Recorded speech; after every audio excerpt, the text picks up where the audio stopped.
Good afternoon. Welcome to the Center for Research Libraries webinar on text and data mining in the humanities and social sciences, strategies and tools. I'm Bernie Riley and I'll be moderating today's program. We have a couple housekeeping details.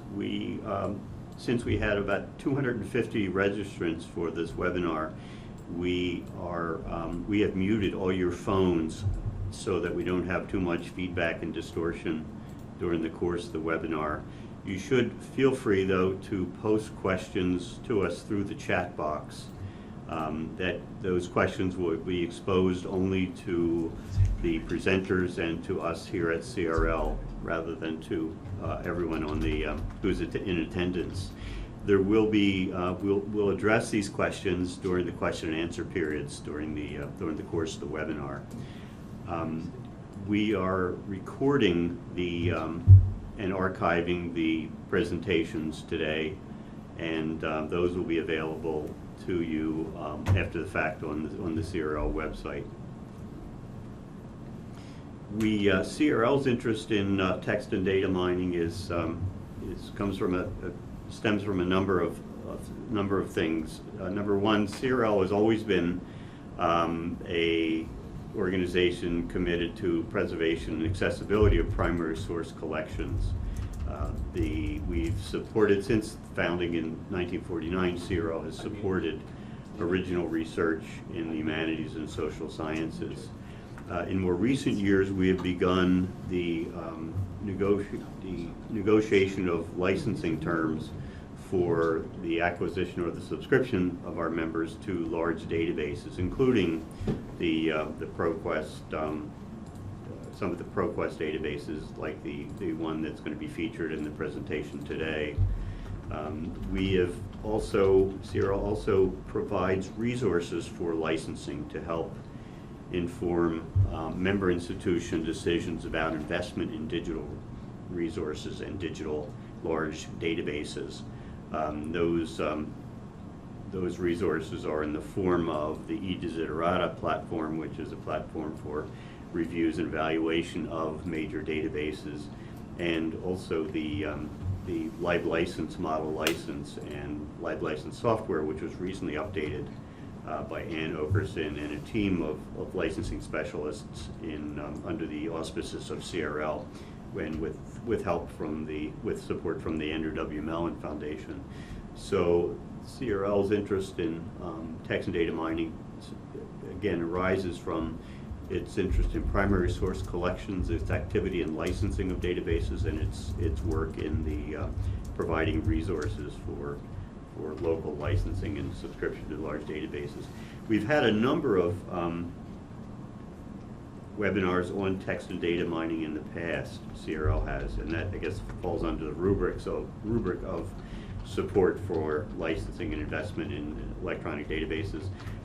Two early text and data mining for libraries webinars we had were in July 17th, 2013 and February 19th, 2014. Those were organized by Ann Okerson and CRL. The first one had representatives from Elsevier, STM, and Crossref, and that the presentations from that and the audio from that are archived on the web under CRL events. And the February 19, 2014 webinar included Robert Scott from Columbia University. We've more recently gotten into the planning and presenting of webinars on big data. We had two webinars on mining big economic data, one in October 2014, which featured the Robin View and Chris Pierce from the Economist Intelligence Unit, and a webinar on February 18th, 2015, featuring Beaubray Bordelon from Princeton University on economic and financial data. So there's a fair amount of information on those archived website, or those archived webinars that can give you background for TDM. Today is a different matter. Today we have two presenters. Our focus is going to be on strategies and tools for text and data mining in the humanities and social sciences. We have two presenters who are going to shoulder the burden of doing this, of presenting. Lindsay King from Yale University. Lindsay is the Interim Assistant Director for Public Services in the Robert B. Haas Family Arts Library at Yale. She's responsible for collection development, reference, instruction, and outreach, supporting students and faculty in a number of fields, including studio art, history of art and architecture, theater studies, and dance. Before coming to Yale, she worked in the art collection at Northwestern University Library and in museum education at the Art Institute of Chicago. Peter Leonard, many of you have probably heard Peter speak already on text and data mining in various venues. He's librarian for digital humanities research and director of the DH Lab at Yale University Library, where he helps scholars answer humanistic questions with quantitative and algorithmic methods. Prior to coming to Yale, he had responsibility for humanities research computing at the University of Chicago. He previously served as postdoctoral researcher at UCLA on a Google Digital Humanities grant to text mine literature in the Google Books corpus. So both of our presenters were formerly from Chicago, and it seems to indicate a brain drain moving from Chicago to the East Coast, but we won't worry too much about that today. We'd never begrudge the Ivy League anything. So I will now turn the presentation over to Peter and Lindsay. Thanks very much, Bernie. Hi, everyone, and thanks for joining us this afternoon. Just to give you a sense of what we're going to cover today, you've got an overview in front of you. So we're going to begin with an overview of text and data mining as a technique and a trend, to talk about the history of text and data mining as a research approach, and then the trends that are converging on our current moment, why it's having such a big impact right now. Then we'll move on to making sense of the data, giving you some suggestions for what makes a good TDM project that's meaningful for your users in particular. And we'll talk about what this means for libraries. How do we obtain data for TDM projects, and how do we provide researchers with access to that data? So then we will take a pause for questions, and so you can enter those into the chat, and Bernie will moderate that part of the presentation. And then we'll move to a demonstration. So after we talk about some concerns and concepts and the history, we'll demonstrate a project that puts all of these ideas into practice, which we call Robots Reading Vogue. Okay, so we can go to the next slide. And I will hand things over to Peter. Thanks very much, Lindsay, and thanks to everybody who's attending today. Thanks also to Virginia and Bernie and the rest of the team at CRL. So what we're going to do today is we're going to talk a little bit, we're going to start out the webinar by talking about text and data mining as a trend, trying to understand why all of us in 2015 are in this webinar, why this is a subject of increased interest, especially in the social sciences and especially in the humanities. In order to do that, we're going to talk about first some of the historic predecessors and the possible current allies of TDM. We're going to talk about some of the reasons for the increased interest in the last couple of years, especially in the academy and the academic library world. And so finally, in the first section, we're going to talk a little bit about two major approaches, two big ways of thinking about text and data mining in the social sciences and the humanities. So with that, we'll move on to the next slide. Great. So, it's of course always important to remember that everything that we do today has its connections in the past. Especially in the Western tradition, it's impossible to think about text mining without mentioning the monastic tradition of biblical concordances. As early as 1230, monks in monasteries were writing down the number of times that words occurred in really important religious texts, both the Bible and other texts circulated in the Western Christian tradition. And that Christian monastic tradition of creating these textual concordances, we can think of that as maybe one of the first attempts in Western intellectual history to do text mining, although it was done by hand without the aid of computation.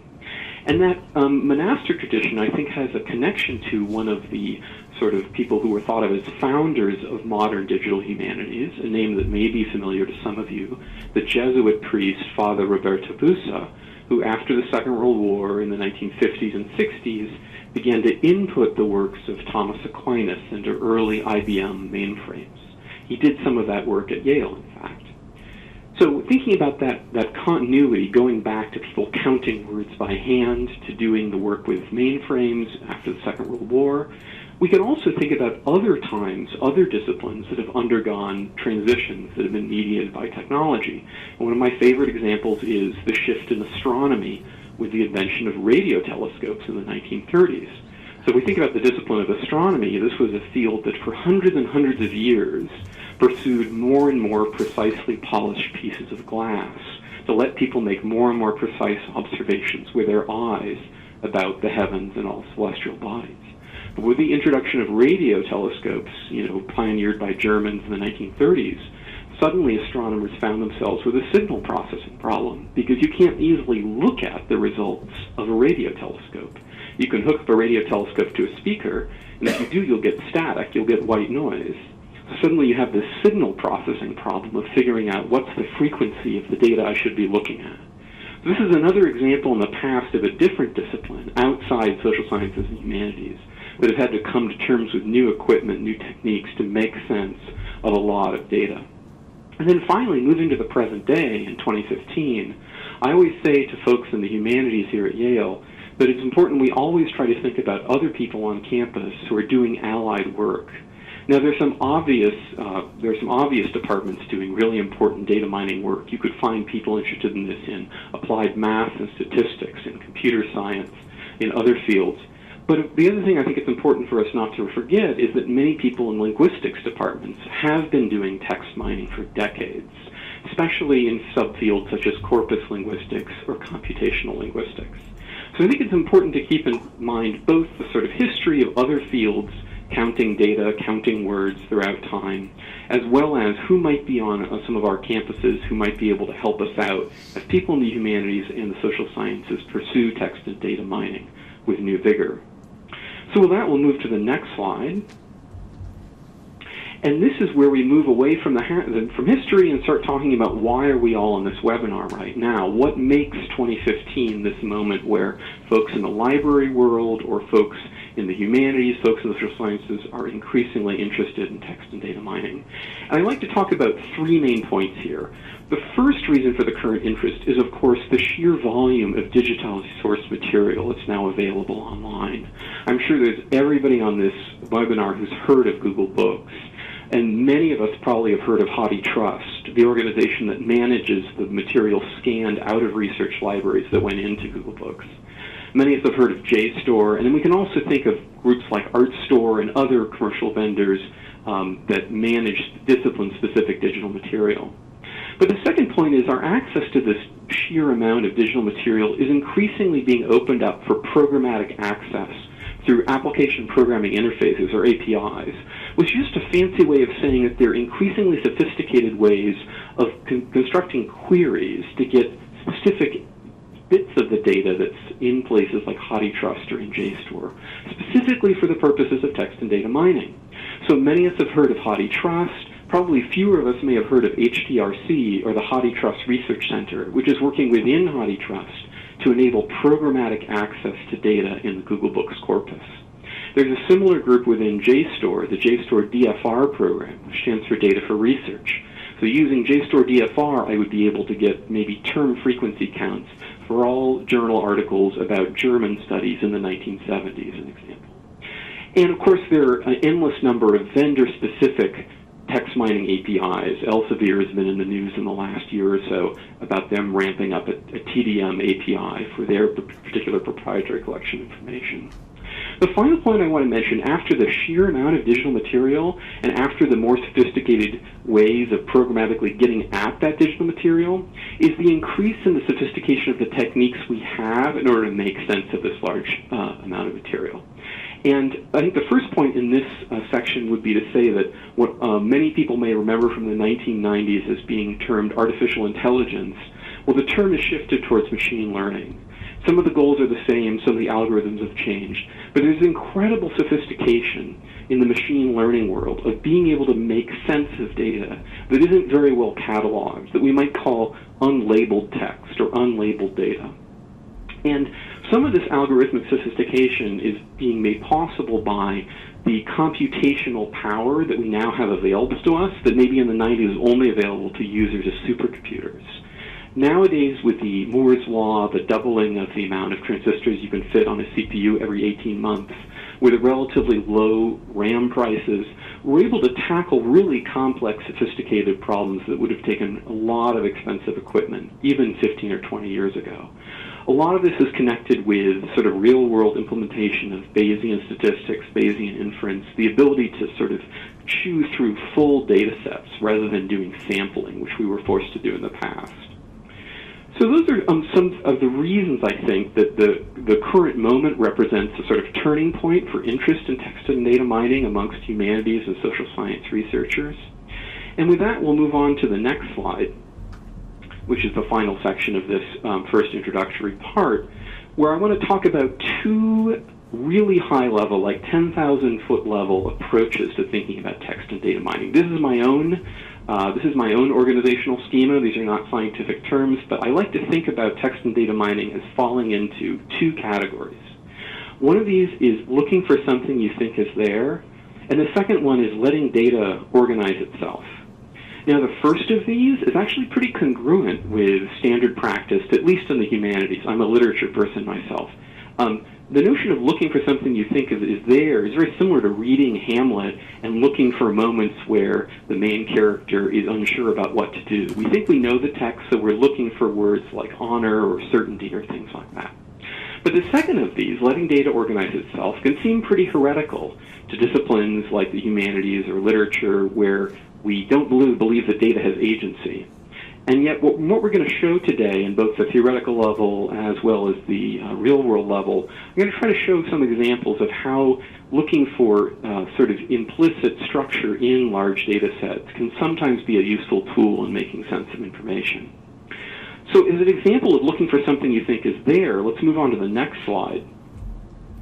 Many of you will recognize the Google Books Ngram tool, which was released around 2010 as a joint venture by Google and by the Harvard Cultural Observatory. In fact, there's arguably no better poster child for the digital humanities in the public imagination than the Google Books Ngram tool. So it was covered in the New York Times. A lot of people instantly grok what's going on when you show them that. So some of the same researchers who helped Google build the Google Books Ngram tool later built a different tool called Bookworm. And the best way to think about Bookworm is that it's like a bring-your-own-books version of Google Books. So you bring the books or the texts that are important to you, you bring your own data, and you use this free open-source tool to let you look for patterns in words that you think will be meaningful. We're going to show you some examples of how we put this to work on Vogue later on. Let's proceed to the next slide. And this is sort of a slide that shows a couple different aspects of a technique that I think can fairly be filed under the letting data organize itself rubric. And this particular technique, which is one of many I could have selected, is called topic modeling. The topic modeling has attracted a lot of attention in the humanities recently. The two images I put on this slide are a NEH, National Endowment for the Humanities workshop on topic modeling for the humanities. That's on the left. And then hiding behind that is the special issue of the journal Poetics called Topic Models in the Cultural Sciences, which came out a couple of years ago, which covers, I think, both the humanities and the social sciences. So topic modeling is a really powerful technique for making sense of unlabeled texts, of books that you haven't had a chance to read yet. It's very mathematically complex, and it's beyond scope for me to try to explain it right here. But I think we'll see some examples later on going through Vogue that make it clear that it has to have some applicability when you have a corpus of texts that you'd like to look for latent structure within. In other words, that you'd like to have the text sort of organize themselves for you. The next slide will show you one example of that run on the Vogue corpus. But I'm going to let Lindsay talk a little bit more about topic modeling in Vogue and what it allowed us to expose in that corpus later on in the webinar. So with that, I'm going to switch over to Lindsay, who's going to talk to us about making sense of data. Okay, so we'll move on. Oh, here we are on the next slide. So the next thing we're going to talk about is how to get into big sets of data. How do you approach a TDM project? What makes a good project? And how do you kind of assess what you have available and what you might do with that? So we can move on to the next slide. On a practical level, what makes a good TDM project, and how do you determine where to start? So what you might do is start looking around at your local data sets, things that you have in your library, It might be, for example, a campus newspaper or an archival collection. So something that you have physically in your library. You maybe, even if you're lucky, have the copyright to that material. And it's locally meaningful. So, for example, Yale Daily News, for us, we're beginning to do some TDM work on that big set because it has already been digitized, and we do have the copyright. And the other thing that's good about having a locally meaningful data set is that you have the local experts who can interpret that data. So you have lots of buy-in because it's important to the people you have around, and you also have people who know a lot about that set of data. So some examples of that might be within an archival collection, you could have letters and postcards that could turn into a correspondence network. So that's a really interesting TDM project. You also have campus newspapers, as I mentioned, so that could become an Ngram data set because it is very well marked with time. So you could look at changes in your campus culture over time by looking at the newspaper, searching for different words, with a strategy of looking for things that you think might be in there. And then another option is to purchase relevant data that is important to your specific researchers, so your students and faculty. So we'll talk about this a little bit more later. You do need to focus your resources. You can't possibly buy every available bit of data. So you have to think about what's relevant to your researchers on campus. And this is an example of just-in-time acquisition rather than just in case. So you can really focus what you have. Okay, so I will hand it back over to Peter, and we'll go to the next slide.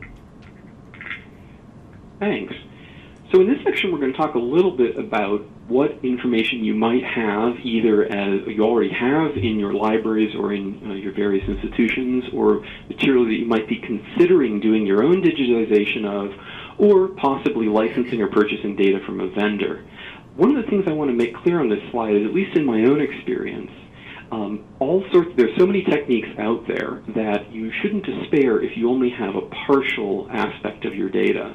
There are a lot of text and data mining approaches out there that will work just fine on metadata alone. On the other hand, there's some approaches that work really well with raw data and don't care about metadata, don't care about cataloging information or subject headings or anything like that. Of course, many of the text and data mining approaches operate at the intersection of both data and metadata. And one point we're going to make here is just also that more is always better. So text and data mining on 3 poems written by a poet who then died is not a good idea. But text and data mining written on 3,000 poems over the course of a decade might yield some really interesting results. So what we're going to do, first of all, is talk a little bit about what approaches are perfectly capable of working with metadata alone. So this might be a case where you have a collection of information that hasn't been digitized, the full text that hasn't been digitized, but you have bibliographic records or you have archival records. You have all sorts of information that is about the data itself. And one example of this is actually the Republic of Letters project, which has been undertaken at many different campuses. There's parts done at Stanford, parts done at other places. That really was, of course, an epistolary network, a correspondence network, in which much of the research was done purely on who sent what letters to whom at what date and from what city to what other city. It's not necessary to analyze the content of the letters as long as you have who sent which letter to whom at scale. You can make some observations about the characteristics of that network through time and space, even if you don't have these handwritten letters transcribed. Another example of a project that works only on metadata alone we'll find on the next slide, if we can go to the next slide. And this is not really text and data mining, it's more of a dashboard, a way of exploring metadata that I built around 3,000 photographs taken in California in the 1930s as part of the Farm Security Administration. What you're looking at here is a screenshot of an interactive website that is not really about the pixels of the photographs. What it's about is only their metadata. So you're seeing a map of California at the county level, a chloropleth visualization that shows where the pictures were taken. You're seeing a timeline at the top right about when they were taken, who took them, and what they were about. On the website, this lets you sort of choose each facet and make selections in each of these and sort of play around with the data to see where the correspondences are. So that's something we did without having to do something really complex like signal processing and analyzing the actual photos. It's purely an explanation of the metadata itself. If we go on to the next slide, We can talk about there are many projects that work with poorly cataloged collections or collections in which you don't really have very good metadata. So one example I've already mentioned here is topic modeling, which is an algorithmic approach that relies on term co-occurrence to surface latent discourses or latent topics within unlabeled texts. And maybe within the library world, we would say within uncatalogued texts, or texts about which we don't know very much. It's a great technique for projects that you have that involve material that we might describe as the great unread. Not the canon, but the other 99.5% of literature that isn't very well studied. Another example, which there's some interest in nowadays with more and more big textual collections, is a technique that comes to us from computational genomics called sequence alignment. There was some amazing work on this done at the University of Chicago a couple years ago on the French textual database. Basically, it allowed them to discover quotation, citation, plagiarism, and allusion in 19th century French novels. And that's a technique that I won't go into in this webinar, but it's a great example of not needing to know who the authors were or how important the books were to be able to find overlapping patterns of textual reuse. If we move on to the next slide, I want to talk very quickly about some of the fine print, some of the real technical details that I spend a lot of my time worrying about when I get my hands dirty on a text and data mining project. This may not be very sexy, but it's actually very important for getting good results in text and data mining. So the question I always try to ask folks who are working in the lab is, who have interest in a text and data mining project is, how machine actionable are your texts? And there's a spectrum here. So we have a wonderful rare book and manuscript library at Yale. A lot of what they hold are manuscripts. They're handwritten. It's very difficult to do TDM on handwritten documents. They would need to be transcribed in most cases. If you have a typewritten or a printed archive, then you're pretty much ready to go. Modern OCR is extraordinarily good at creating really good quality text out of typewritten or printed books. And the other thing that's sort of come up recently is I've been thinking about if we have material that was OCR'd, that is to say transformed via optical character recognition into text, but it was done a long time ago, I'm actually considering redoing some of that using modern algorithms, irrespective of whether we did it internally at Yale, the OCR, 15 years ago, or whether it came to us from a vendor. And the reasons for that are a couple. If we go to the next slide, modern OCR actually uses language specific heuristics. So for example, if it tries to if you tell it this text is in German, it's going to figure out that a Q and a Z are statistically unlikely to follow each other in German, so it's probably a mistake. It'll try again to get the word right. Another example that pops up a lot when we work with newspapers is, especially when words are in text is in really thin columns, reconnecting words that were split at the column break can be very important to get better quality results. And in books, if you have a running header or a footer that includes like the name of the chapter, that can sometimes skew your results in some text and data mining approaches. You can imagine with a tool like the Ngram tool, if the title of the book is on every single page of the book, that's going to skew the results if you're trying to look at the frequency of a particular word over time. Now, none of these are showstoppers, but I think it's always good to think about how machine actionable are your texts and how high quality were the processes that were used to transform the text into machine actionable objects.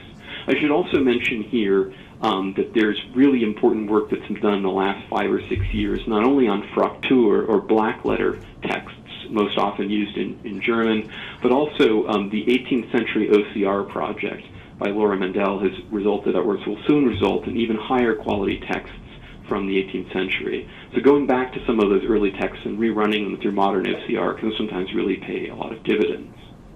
If we move on to the next slide, we're going to jump to part 3. And in this section, Lindsay and I both are going to try to tease out what some of the things we've said above or before in this webinar might possibly mean for libraries. So we've talked about what type of data you might want to use. Is it a local interest or is it a specific researcher interest that you're trying to meet? And then, of course, there'll inevitably come a point where all of us who are trying to set up this access, or researchers, come to terms with either a vendor or another obstacle that we have to deal with in order to pull off a TDM project. Now, I would say the landscape of data access, especially in the vendor space right now, is a spectrum. At one end, and we certainly have had projects that end at this point, is we just can't get the data from the vendor.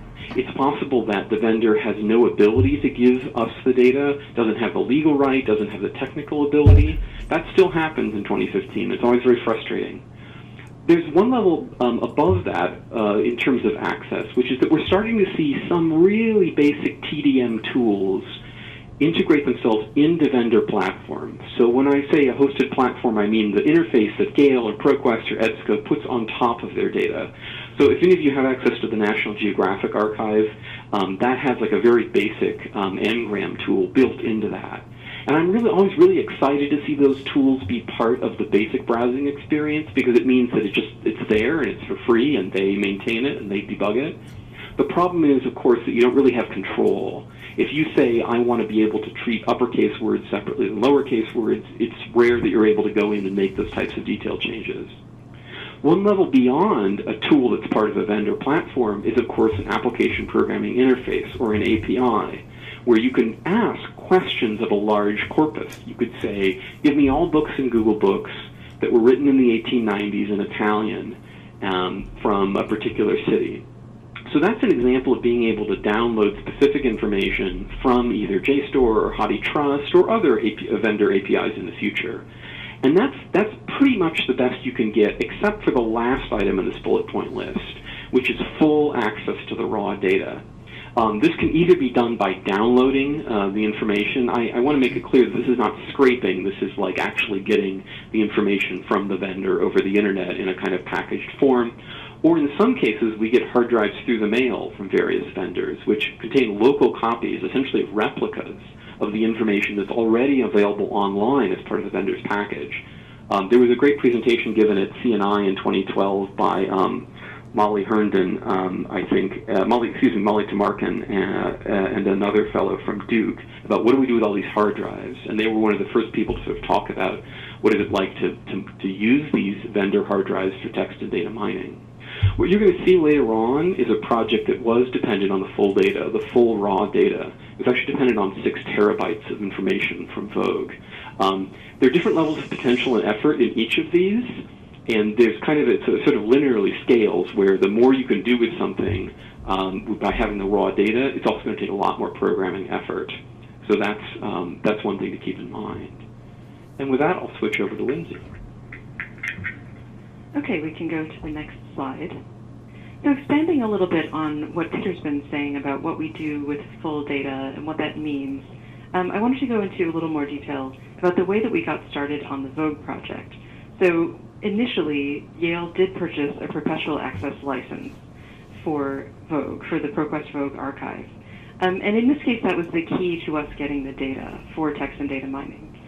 So what that means is that our license said that we would have this in perpetuity, and typically that also means that we can get one of those local copies on hard drives. So in this case, it was many hard drives, 6 terabytes of data, as Peter mentioned, but it hinged on us having that perpetual access license. So I think that's an important concept for us to mention at the outset for this particular project, because having that perpetual access license really bolsters our arguments for why we should have the data, why we're entitled to have the data, and that is in our licensing agreements with them. So of course that is not always affordable, it's not always available, not every product is available with a perpetual access license, and they are typically in the 5 figures when they are available. So we're not imagining that this is possible for everyone, of course, but that is the way that we have come to having the full data for Vogue. So what we advise people is to think about text and data mining at the point of purchase and when you're working out those licensing agreements so that you can ensure that you have the access to the data if that's what you and your researchers want. So there are some different models. It's a little bit early days for all of this. So right now, often there are additional fees for text and data mining for getting the raw data files. That's not always the case, but in some cases, if the information is very valuable, or very protected by multiple layers of licensing and copyright, then you will be asked to pay an additional fee to get those hard drives of data or to get those official downloads. And that's not really scalable, of course, across libraries' worth of data. We have so many databases, we have so many different products. So, of course, even just the work that it takes to work out all those licenses, it's not really scalable. And our big advice would definitely be to involve your library copyright and licensing specialists, whoever they may be. They will be your friends in these efforts, because often it is specified in your license, but you have to ask for it. So you can definitely look into that more with your specific cases that you have in mind, but those are our big points of advice. We would also say securing the storage and preservation of local hard drive copies is very important. Often that is part of your licensing agreement, that you are limiting the access to the data that you do get. So you get the full data, but you're not putting it on an unprotected server.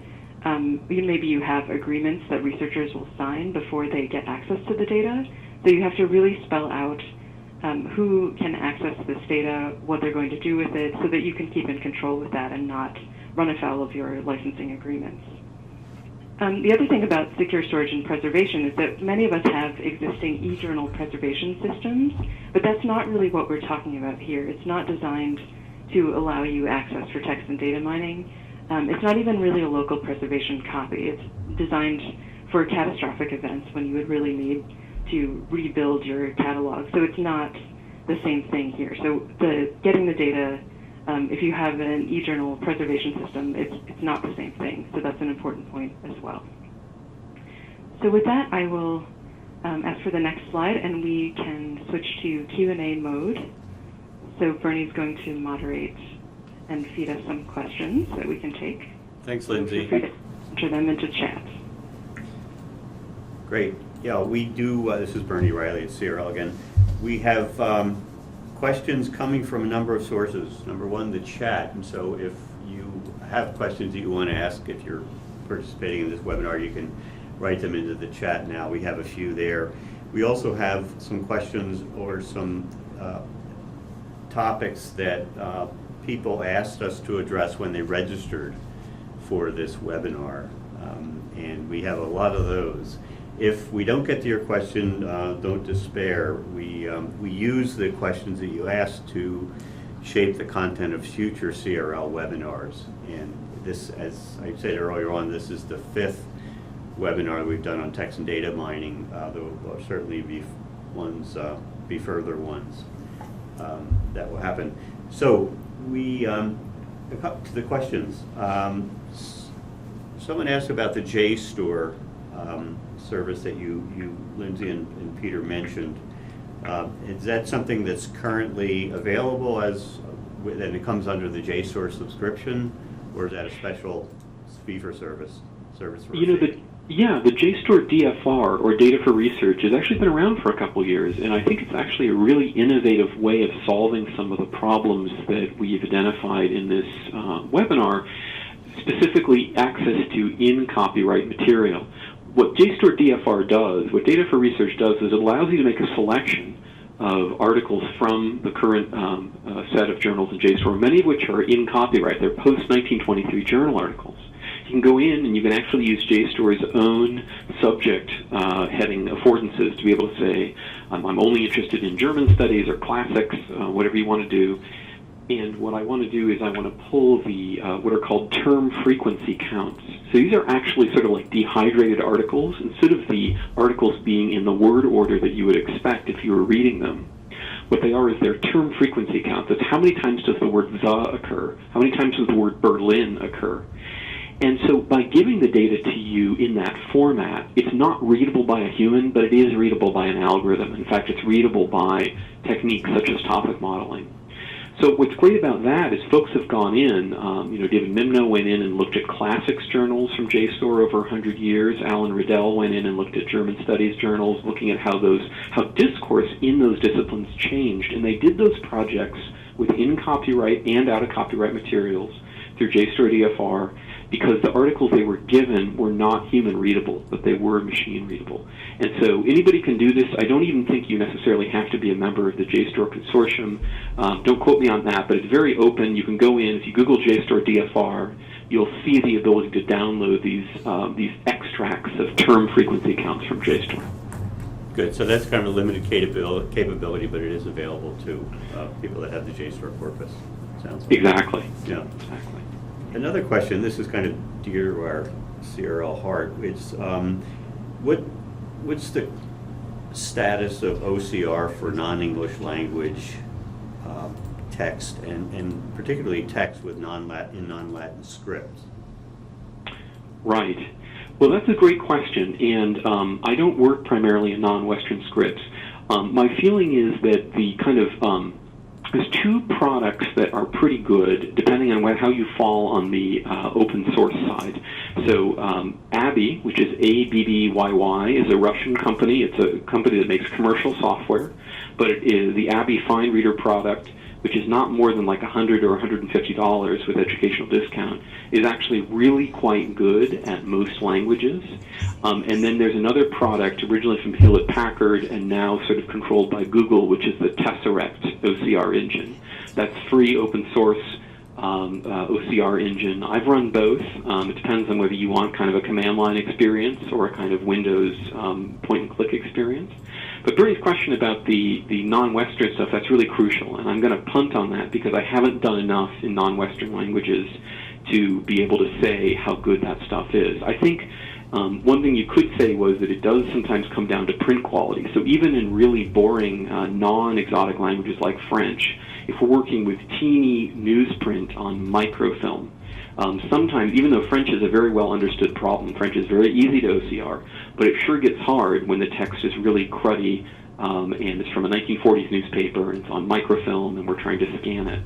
So I think that it's kind of a dual access problem of how good, one axis is how good is the heuristic for, various languages, and the other axis is how good is the image quality that you're able to feed into it. Great, thanks, Peter. So I assume non-Western scripts didn't refer to treatments for Bollywood movies. That's, I think, an important and growing area of research on most campuses. Great. We have, it's interesting also with the issue of non-Western stuff. So in some cases, at Yale we happen to have preserved a lot of English language missionary material in mainland China. There are also collections that vendors have, such as Times of India, which is, of course, printed in English. So one way, it's not a substitute for working in the languages of those regions. But sometimes, as an experiment, you could work with some English language sources which covered that area, even if you find that, OCR of CJK characters is too difficult to proceed with. Great. There's a fair amount of interest being expressed in the open access corpora of texts that are subject to data mining or text and data mining. I know there's been a fair amount of mining of WikiLeaks and Wikipedia texts. Someone asked about Chronicling America. Is that subject to, how easy is that to do? So people know that Chronicling America is the national newspaper digitization project sponsored by the Library of Congress, which does basically pre-23 English language only. But, within those confines is an amazing project. And one of the things that makes them amazing is as a great web front end with things like positional OCR search hit highlighting, as well as, I believe, an API, that is to say an application programming interface to be able to ask questions of that corpus. I haven't programmed against it, but I know there's at least one graduate student at Yale who has. So I think this is another case where if you look for the Chronicling America API, you're going to have a much easier time making that happen than you possibly would by looking at a commercial product, which somebody's also mentioned in the questions, which is ProQuest's historic newspapers. I think that came up a little earlier in the chat transcript. So the ProQuest Historic Newspapers product is an amazing product. I think that, I don't want to speak for ProQuest, I think the trend I've seen from ProQuest is to be more interested in TDM. They've hired a person recently in the Ann Arbor who has extensive experience with text and data mining, and we've been able to work with him to get access. What I would say about that is the same with all vendors. It's going to come down to making sure that libraries are able to get access to that material without paying really exorbitant rates for products they've already licensed. Making sure we can get that raw data without being sort of double or triple charged. Mm-hmm. The related question is about the commercial texts, the texts out there in the big commercial news text databases like LexisNexis, Factiva, and Reuters. Yeah. I've had less experience working with those.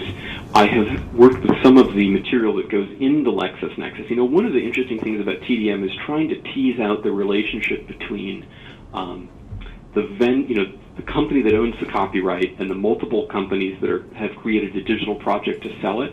So oftentimes with newspapers, like if anybody ever tried to work on the New York Times, it's completely Byzantine. Who has what vendors are selling, subscription access directly to the New York Times. It's very complicated. I have to sort of approach those on a case-by-case basis in terms of decoding who has the right to give this and to us. We, I think, are trying to get a copy of one of those big newspapers for a specific project, and if we're successful, then I may have some actual expertise in that area afterwards. But right now, I'm just as confused as probably the rest of everyone on here.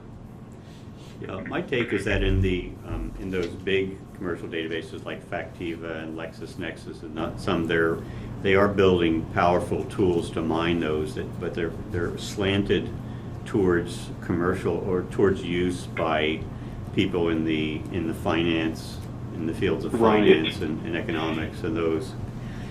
And we have had conversations with a number of faculty that have worked directly with some of those big vendors on getting data and getting rights to or privileges to mine directly from the corpus. Yeah. And what seems to be happening is that they're more willing, the companies that control this text data are more willing to work with faculty that are in the business schools than they are to work with faculty that are in the humanities and social sciences. So it's kind of a unlevel playing field, it seems to me. Yeah, oftentimes law schools and business schools are latent, hidden sites of TDM that never go through the library. So business schools will sign agreements with commercial companies, get access to the data. It's a funded research project. It's $100,000 moving around. Libraries don't know about it. The challenge for libraries, or at least I feel the challenge from my position, is can we be nimble enough and quick enough to support researchers in business schools or law schools, people who move very quickly, who have access to funds, who put a sort of value on efficiency and conducting projects, not in the humanities timescale, but in the kind of law or business timescale. That's a challenge that I feel, because I feel like the work that I can do with a vendor is ultimately effective, but sometimes slow, because sometimes it's a long conversation to find somebody in the company who's ever heard of TDM or who isn't scared of TDM. So maybe there's some potential for collective dealings with the vendors on behalf of the humanities and social science research communities. Yeah, I think so. Good. Well, thank you. Those were a number of the questions, not all the questions. As I said, don't be discouraged if we didn't get to your question. They'll all be grist for the mill. But we want to move to the next stage in the presentation, which is the demonstration of the Vogue database and the work that Lindsay and Peter have been doing at Yale. There we go. Okay, great. There we go. Okay, so I'll start by talking a little bit about the project in general, and then I will switch to the live demo. So to start out with, when we say that we have full access to the data, we've been talking about that. For Vogue specifically, that means that we have access to both text and full-page images, so this is not via an API, but this is us having the files for all of the text and all of those full-page images. That's 440,000 plus pages of Vogue back to 1892. It's 6 terabytes of data. That's mostly images that takes up that much space. So it's a complete archive of the publication history of Vogue. There are no missing issues. The ProQuest and Condé Nast archivists and people developing that project worked really hard to make it a complete archive. It's very well marked up, so that allows us to computationally use the metadata for research purposes. It means we're pulling out labeled elements like covers or author names. We're using word counts. It's a really great example of what you can do when you have full data. So as I mentioned before, that came from our perpetual access license to the ProQuest Vogue archive, and that's enabling a lot of experiments that we've been running. So that's on this project that we're calling Robots Reading Vogue. And we have, as I mentioned, really good metadata markup from the vendor, so it's important for us to say we did not digitize this project.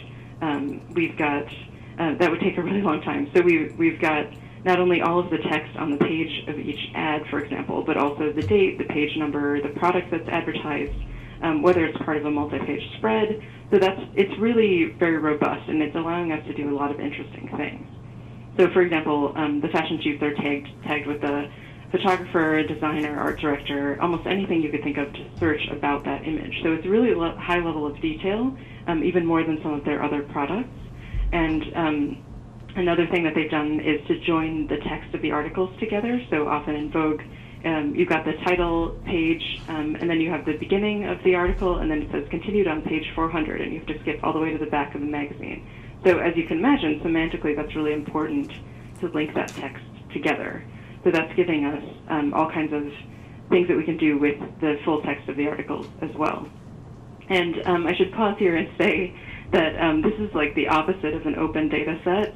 There are multiple levels of copyright and licensing restrictions on it, so it's not just ProQuest, but also Condé Nast is the original creator of the content. So we've got our perpetual access license with ProQuest, then we've got the Condé Nast copyrights, and all the advertisers' copyrights, individual authors. So it's quite protected as that goes. So that's why we talk a lot about limiting access to the data, and their intention is really to maintain Vogue as an entity, so not to have individual pieces of the archive out of context. So that's really the value that Condé Nast and ProQuest have said that they want to hang on to in terms of dealing with the data. All right, so here we're looking at the website for Robots Reading Vogue. So this is where we're collecting all these different experiments that we're conducting on this data. So one of the things that's been great about Vogue is that it's such an accessible set of data that everyone can sort of relate to it. So we can talk about all these different approaches for text and data mining with something that people at least have some level of familiarity with. And maybe not as much as they would think. So some things have come out and surprised us, and it's been really interesting to work with this set of data. So one of the things that I'm going to talk about first is, Peter mentioned earlier the Bookworm Ngram search, which is the open source version of the Google Books Ngram search. So if we go to, this is one of the experiments that we have on the main page. So if we're thinking, when we start to do a search, an Ngram search on the Vogue corpus, we think about things that we know about Vogue. And so here's one of the searches that I have done in the past that gives us some interesting patterns. So we're thinking about things that we might want to search. And of course, when you have this kind of interface, you can think of all kinds of different things that you might want to search for. But if we think about things that we know about Vogue, it's a fashion magazine, it's marketed at women, what might we search? So I chose corset, girdle, and bra to search across all texts. And we're thinking about tracing patterns and searching across the publication history in a way that's slightly different than in the native ProQuest interface. We can do a keyword search. That's definitely possible. But in this case, we can actually track the usage of these terms over time. So you can see that I've got these different terms in. And if we click on an individual point, I'm actually getting a list of the results in that. And I will talk a little bit more about that in a few minutes. But it's really important to us to be able to connect to the original, the underlying articles and texts there so that we can do some more exploration from this kind of search. But you can see that we've got the word girdle, which is for a little bit ahead of corset, and then corset takes its long, slow decline in the early 20th century, and we've got the word bra. So this is just something that I sort of came up with off the top of my head, and you can imagine all kinds of other interesting searches that you might do. So moving on to something that we might not think about searching in what we think of as a fashion magazine, I wanted to see some words that might talk more about women's lives across from back to 1892 to the 2000s up to the present. What might tell us about how things have changed over time? So that's the main thing that we can chart very clearly with this kind of experiment. And so I typed in the words career, education, family, and college, and this is across all of the text. That includes advertising, articles, various genres that have been in vogue over the years. And I come up with this surprising result. So this is not what I would have expected to find. And I find this huge peak for the word college in 1944. So I can say to myself, what? This is not what I predicted, and so what could I do with that? So given we've talked about how good the metadata is, so just using one of those facets, we can actually limit that. So I did another search just on the word college to look at that peak, and I can actually choose in the bookworm tool just to look at the genre of advertisements. So this is all the text that's labeled as an advertisement, and how often is the word college used. And then I can also split that out with the article text. And what I'm finding is that the peak for college is actually 1944, but this is advertisements. And in articles, it's sort of that same flat line that I'm seeing with all the other terms that I had used. So it lets me drill down into what is going on with this word. And then I can look at it even further in more detail. If I click on 1944 at that peak, then I start to see, of course, this is all advertisements, and we know that that's the case. So if I click into one of these advertisements, then I can see what it is that's going on. So here is now we're in the ProQuest interface. So that's an important point. We have now, the bookworm tool is just taking you into the ProQuest interface and not recreating something else. And so what we have here is an advertisement that is for sweaters. So what I actually discovered with this strange graph result is that the word college is used a lot in advertisements for things that someone might need to buy if she were going to college. So this is really interesting to me, and I definitely want to look at it more, but it's advertisements for things like pearl necklaces. I mean, there are actual ads for colleges, but more often it's saying, like this one, it says, that's the first step. She knows that's how you start the business of being a freshman, is to have this kind of sweater. She'll keep adding these famous Scottish sweaters to mark her college years. So this is somewhat surprising, somewhat not, but very interesting that we can actually see that in the bookworm search. And then it leads us into close reading of what is behind those results. So I think what it really serves is to point out areas that would be interesting to look at.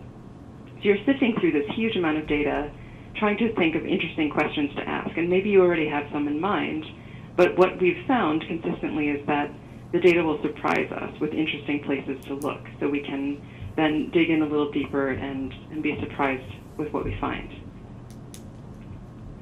So I should just pause for a moment here to say, I pointed out that we went into the ProQuest interface. So this is just because we have a subscription to the ProQuest Vogue archive.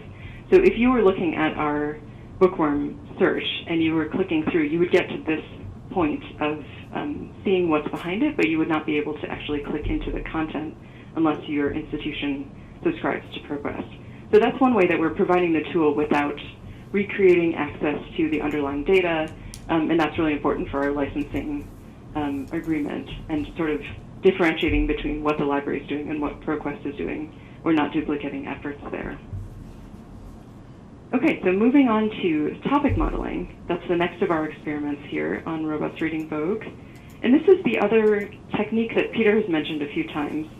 So we're using topic modeling, which is a statistical algorithm, to expose things that we might not think to search for. So it's sorting all of the text of Vogue into these different topics, which we might not even think to search for those in a keyword search or in an n-gram search. So what we're looking at here, we have said to the topic modeling algorithm, we're using Mallet here, that we want 20 different topics. And these topics that are in the quotation marks on each bar here, we have applied. So we have applied after the fact. So there are 20 topics that are groups of words, and then we have sort of looked at them and figured out what that is. So just to explain what's going on here with the interface. So we've got these groups of words that commonly appear, single words and then double words or bigrams on the right side. And so scrolling through, looking at these different topics, we can say, well, I'm not that surprised that there is advice and etiquette in Vogue. And we can also look and see when in Vogue's history those topics were the most popular. So we can look at that over time also. So we're looking through, we have decorating and gifts, and this is not surprising. There's some great food writing in Vogue, society, of course. And then we get into some more surprising things. There's a politics topic, many different words for dressmaking. And then this is the one that really surprised us. So there is this topic that we're calling health. groups of words about bodies and disease or fitness, that kind of thing. And you can see that there's a huge increase in the saturation of that topic in the 1970s and 80s under the editorship of Grace Marabella. So what we have here across in the different bars are the editorships of these different women who have been the editors-in-chief of Vogue. And so under Grace Marabella, you can see that this topic became really popular. And if you look over to the right, you can see some of the titles that are under this topic. And so if we think about Vogue, we would not expect there to be such preponderance of health topics, but we know, or I know from reading what Grace Marabella had to say about her vision for the magazine, was that she wanted to change the magazine to make it more relevant to modern women. And she was really concerned about not only the clothes that they were wearing, but the health of the body underneath the clothes. And she happened to be married to a heart surgeon as well, so she got in trouble for trying to eliminate cigarette advertising from Vogue. But so this is really interesting to me to be able to see, using this topic modeling algorithm, that she did make that change and that it is actually visible. So we can say that she effectively changed the magazine, and then Anna Wintour took over after her and was maybe less interested in those articles about health. So that's a really dramatic example, but it's also an example of the contents of the archive surprising us. And another topic that I'm really interested in was actually the top one. So I'm an art librarian, of course I'm interested in art, but it's surprising to see how much coverage of art and museums there has been in Vogue over the years.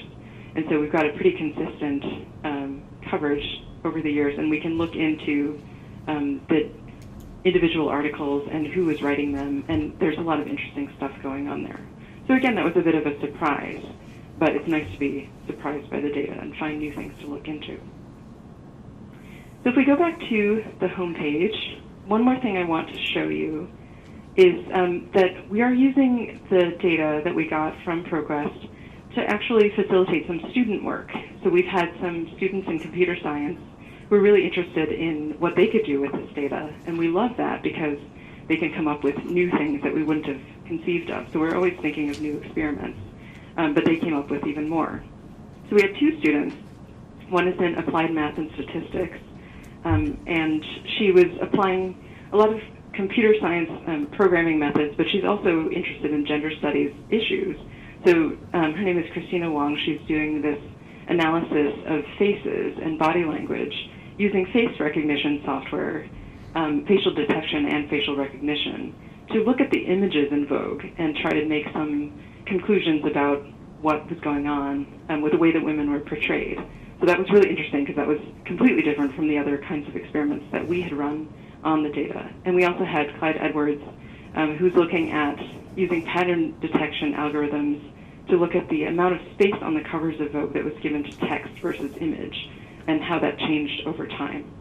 So that it was just really cool to see students get at this data and do different things. So it was on a protected machine in the computer science department, but they did all kinds of really interesting stuff with it. Okay, so now we can go back to the slides. Okay. Great. So thanks for that demo, Lindsay. And now we're just going to wrap up with this concluding slide. We sort of wanted to say that what we began the conversation with, which was this notion of there's a large amount of material out there in JSTOR and Google Books managed by HathiTrust, in these commercial vendors like Elsevier or ProQuest, like we've seen today. We've also got new ways of accessing it, whether that's through raw data or through APIs. And more importantly, we have these new algorithmic ways of processing it. So not just counting words that we think of ourselves, but relying on data to organize itself through some of the latent patterns that are hiding inside this big data. As we found out in the Vogue project ourselves, securing access to this data and figuring out all the complicated levels of licensing can be really hard. But we think that when it works, it does yield really powerful results for scholars, and it really means that the folks on campus here at our institution are able to engage with digital materials in ways that they couldn't in the past.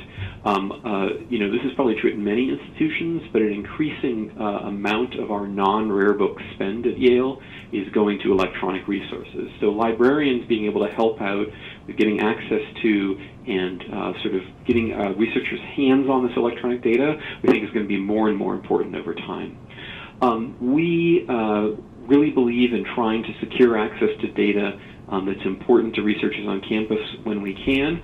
We also think there's a value in finding local projects, like as Lindsay mentioned, campus newspapers. We hope to do a big project on the Yale Daily News in the next year.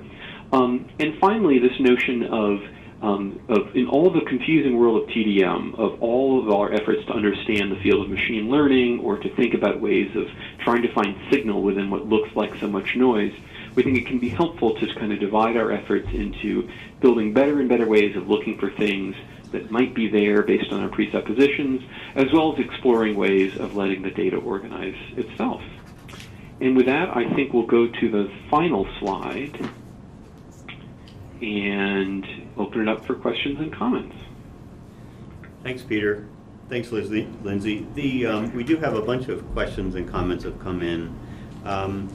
One is that the ProQuest Vogue content, the text that you got, was to enable you to do the kind of things you did with it, the kind of analysis that you did with it. It seems like it had to be pretty richly marked up.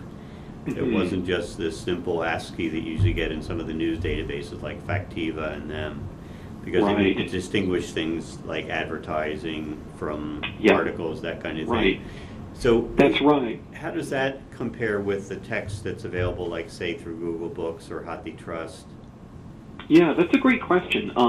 One of the ways that metadata and raw data came together in our Vogue project was the notion of we ran the topic modeling on only the journal article, only on the articles in Vogue. We used the explicit metadata that we were very lucky to have from the vendor about was something a fashion shoot or an article or an ad, in order to only put the journalism, the kind of articles in Vogue through a topic modeler. Now, you don't have that luxury when you don't have the data that's been expertly marked up by a team. And Google Books is a great example. Same with Project Gutenberg. A lot of sources out there are never going to have this kind of let's just use the word PEI for lack of a better term, this kind of semantic markup about what we're looking at.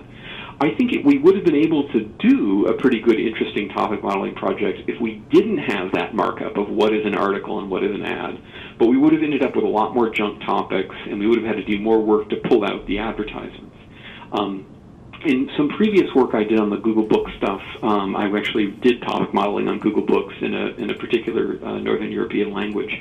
And it's true that when you start looking at the stuff that's in Google Books, it's a wild and woolly world out there. I mean, we had Danish to Latin dictionaries printed in Fraktur. There's like lists of people's telephone numbers from 1920. Not everything there is fiction, right? This is the downside of the Great Unread, is that when you move outside the canon, there's just no predicting what's going to be in your data set. One interesting project that did rely on article segmentation, but didn't rely on human judgments about what is what, is the project by Rob Nelson at Richmond called Mining the Dispatch. This is a Confederate newspaper in Richmond, Virginia from 1860 to 1865.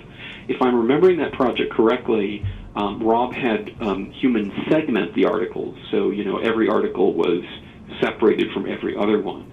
But he didn't make any human judgments about what were these articles about, and instead he used topic modeling to sort of categorize them in a somewhat similar way that we did with robots reading Vogue. So he had to create that data set himself, and he had to make the decision about, am I going to just put it all in as raw data, or am I going to at least turn each article into a unit, or am I going to go all the way and try to make human decisions about this is an advertisement and this is an article? And I think that's another interesting foil to look at in combination with the Vogue project, is to look at Mining the Dispatch from the University of Richmond for sort of how they figured out what the right answer was in that context. Great.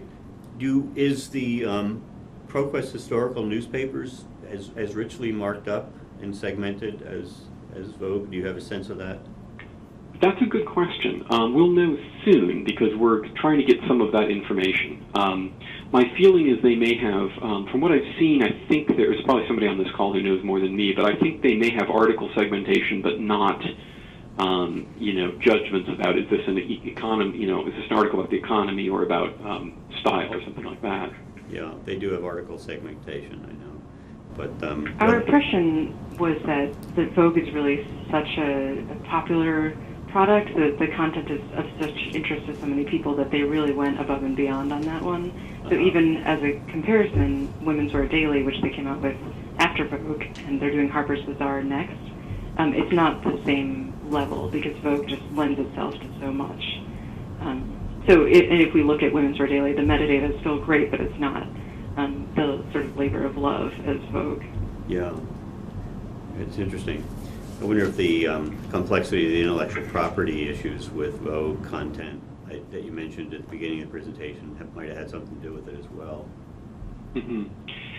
Yeah, it's an interesting, we sort of got lucky in this case that the archive was, this particular magazine was kind of an edge case in a lot of different areas. If this had been a magazine that went published for 5 years, went out of business in the 20s, we wouldn't have been so worried. I mean, we wouldn't have worried as much about copyright and licensing, right? But Condé Nast still makes a lot of money from Vogue. So this was like, this was kind of like jumping into the deep end in terms of trying to figure out licensing. But I think you're right that because it's a valuable product, they put an amazing amount of effort into it. The real question you could ask would be, is there any way that we could use these sort of techniques like topic modeling to provide user interface affordances to this massive archive, 2,798 issues, 400,000 pages? Is there any way that work could come back into the ProQuest interface? Maybe one day ProQuest would allow you to navigate Vogue, not just by issue and number and looking for words, but rather by these kind of thematic streams. That's up to ProQuest, which runs their platform. And they have very smart people in there who are pushing that platform forward. But I think it's a question that we're going to investigate on campus with some of our own internal archives. So we have papers of Henry Kissinger. We have a college newspaper that goes back to 1878. We have a lot of material that we'd like to see if we can provide not just standard next page, previous page buttons, but also some TDM that turns into a user interface. TDM that allows you to surf through the information by using some of this machine learning so that you can get more out of these sort of overwhelming archives. Well, if you can TDM the Kissinger papers, there's a lot of people out there that will thank you for that. I think. That's right. You can imagine all the things that go into that project. I can imagine all the things that come out of it. Okay. There was a practical question, which is that does Yale's license for the ProQuest Vogue allow visiting researchers on campus at Yale to see the results? I assume to see the results all the way into the full text from your That's a great question. I think it might come down to the peculiarities of, do our public access computers or does our public access Wi-Fi allow folks who are physically present in the library to, or who have a Stax pass in some way, to view the material. And I think it does. Now, I'm not, it would be a high burden for everybody to travel to New Haven just to be able to click through. We've tested this in other universities that subscribe to the ProQuest Vogue archive. So the links will all work if your institution subscribes. And we think that's actually a pretty clean answer. We were actually at ProQuest physically and demoing this, and it turns out the ProQuest guest Wi-Fi network doesn't have any subscription rights, so the links failed. But that just proves that it worked, right? That they hadn't allocated that IP range, that set of licensing material. Mm-hmm. So the Vogue archive is, a product with a price tag associated with it. So I totally understand if libraries make the decisions they don't want to subscribe to that. But either physically coming to New Haven or being on a campus that does subscribe to this archive, all the links should work. Okay. A technical question, recommendations for software for use and analysis of student text, and I assume that means electronic dissertations and theses. But yeah, it depends what you're trying to answer. It depends what your research question is. If you have sufficient material, if you have like 7 student papers, probably not a good match. But if you have 700 student papers or something of that scale, the freely downloadable tool Mallet from the University of Massachusetts Amherst is a tool that will let you do topic modeling on any collection of texts. Mallet is by no means a friendly tool to use, but there are actually some great tutorials out there. If you Google for things like topic modeling Mallet, Scott Weingart and a couple others have written really great walkthroughs about how to get Mallet installed on either a Mac or a PC. It is a command line experience. There are some tools people have written to wrap the Mallet code around other software.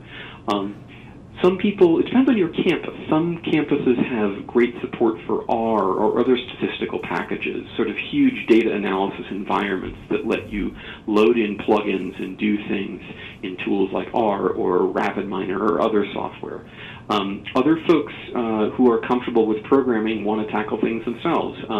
I think famously Ted Underwood in the English department at Urbana-Champaign sort of implemented a topic modeling algorithm himself. Not all English professors have the coding skills to be able to do that, but there are some people who can do this from scratch. Other folks will use Mallet or tools similar to Mallet to do that. The Bookworm tool is freely available. It is a set of Python scripts and MySQL insertion scripts. It doesn't require anything more than kind of an extra Mac Mini you might have or a virtual machine that you set up in order to ingest that text. I would say probably the vast majority of the labor is in the data cleaning, the data prep, getting access to the data. But those are some tools that just hit me off the top of my head. There's, of course, the great Voyant tools written by Jeff Rockwell and Stefan Sinclair from Canada. They just pushed out a release in the last year of pushing Voyant, which is sort of web-based text mining, even further. So I think we're kind of in this mode in text and data mining where there's no one tool like Photoshop. So for those of us who've been doing digital photography, I think the good news about Photoshop is it can do anything you need to do a picture. It's just expensive and complicated and hard to use. Well, we're not really there in text and data mining. There's no tool like Photoshop that can do everything, but it's just hard to use. I don't know if we'll ever get there. It's interesting to compare it with other areas like geographic information systems where Esri's ArcMap tool does everything you would ever need to do to a map. It's just expensive and hard to use. I don't know if we'll ever get there. I don't know if we'll ever have a Photoshop of text and data mining. I don't know if that's desirable. I don't know, but it'll be interesting to see how that evolves over the next couple of years as more and more universities build digital humanities labs and we get more and more interest in text to data mining in the humanities and social sciences. That's a good note to end on, Peter. Thank you. Mm-hmm.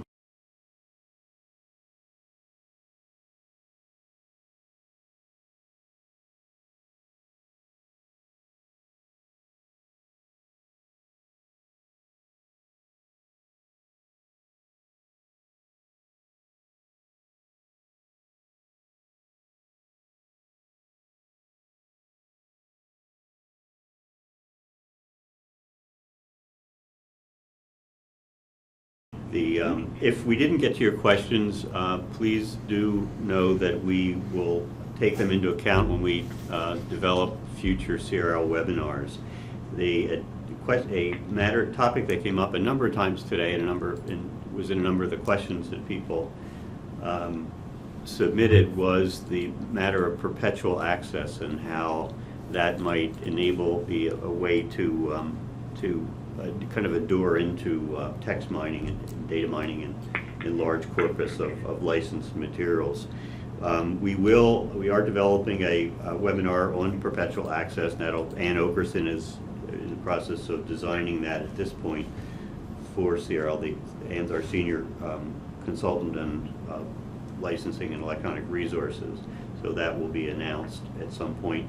I want to thank Peter and Lindsay today for their work. There's a lot of work went into producing the webinar today, not just in the last couple hours, but in the last several weeks. And Peter and Lindsay have been terrific on that. I want to thank you also for the participants for your comments and your questions that help shape the content of the webinar as well.